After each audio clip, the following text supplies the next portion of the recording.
নমস্কার বন্ধুরা, আশা করি আপনারা সবাই ভালো আছেন। আপনাদের সাথে আজকে আমি একটা নতুন ধরনের খিচুড়ি শেয়ার করব। সেটা হচ্ছে মাংস খিচুড়ি। যে কোনো মাংস দিয়ে এই খিচুড়ি আপনি করতে পারবেন।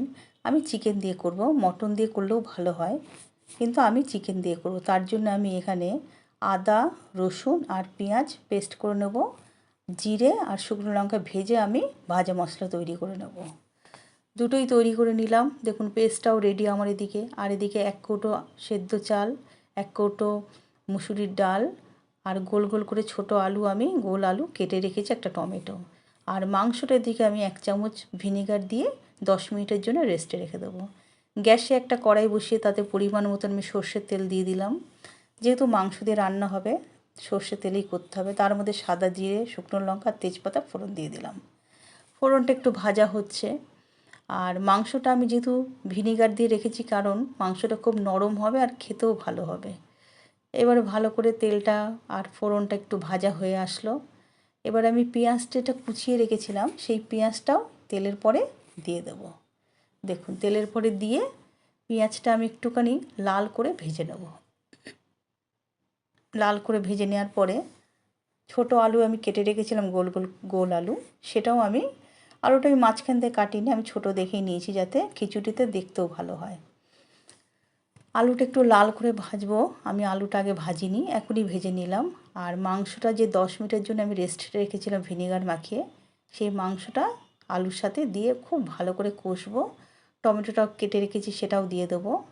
দুটো খুব ভালো করে কষিয়ে নিয়ে এরপরে আমি একে একে মশলা বলতে 1 চামচ বড় চামচ লবণ, 1 চামচ হলুদ, 1 চামচ জিরের গুঁড়ো ও 1 চামচ লাল লঙ্কার গুঁড়ো দেবো।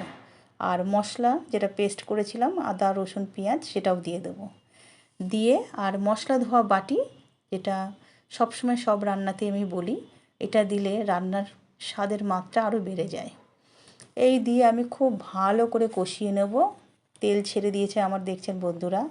এবার আমি 1 বাটি মটরশুঁটি দেবো। মটরশুঁটি আমি সারা বছরের জন্য রেখে দিই সঞ্চয় করে। আপনারা আমার অন্য ভিডিও তো আছে, দেখে নেবেন।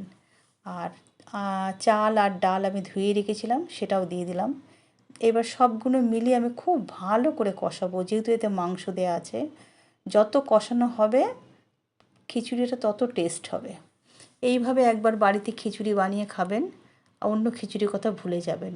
এদিকে আমি 1 গামলা গরম জল করে রেখেছিলাম, সেটা আমি সেই খিচুড়ির চাল ডালের মধ্যে আমি গরম জলটা দিয়ে দিলাম। গরম জলটা দিলে কী হবে, খিচুড়িটা আমার তাড়াতাড়ি হয়ে যাবে, যেহেতু সেদ্ধ চাল।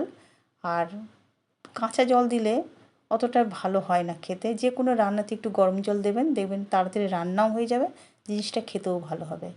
এইভাবে আমি ঢাকনা দেবো না, খুলেই রাখবো খিচুড়িটা। দেখুন খিচুড়ি প্রায় হয়েই এসছে, আর খুব সুন্দর কালার এসছে, দেখতেও তত সুন্দর হয়েছে, খেতেও তত সুন্দর। এবার আমি ভাজা মশলা তো দেবো, তার আগে আমি 1 চামচ গরম মশলা দিয়ে দিলাম আর ভাজা মশলাটা দিয়ে দিলাম।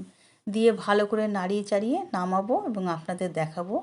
এরম খিচুড়ি বাড়িতে বানিয়ে খাবেন, সবাই বলবে বাহ দারুণ তো খেতে। আপনাদের ভালো লাগলে অবশ্যই আমাকে জানাতে ভুলবেন না।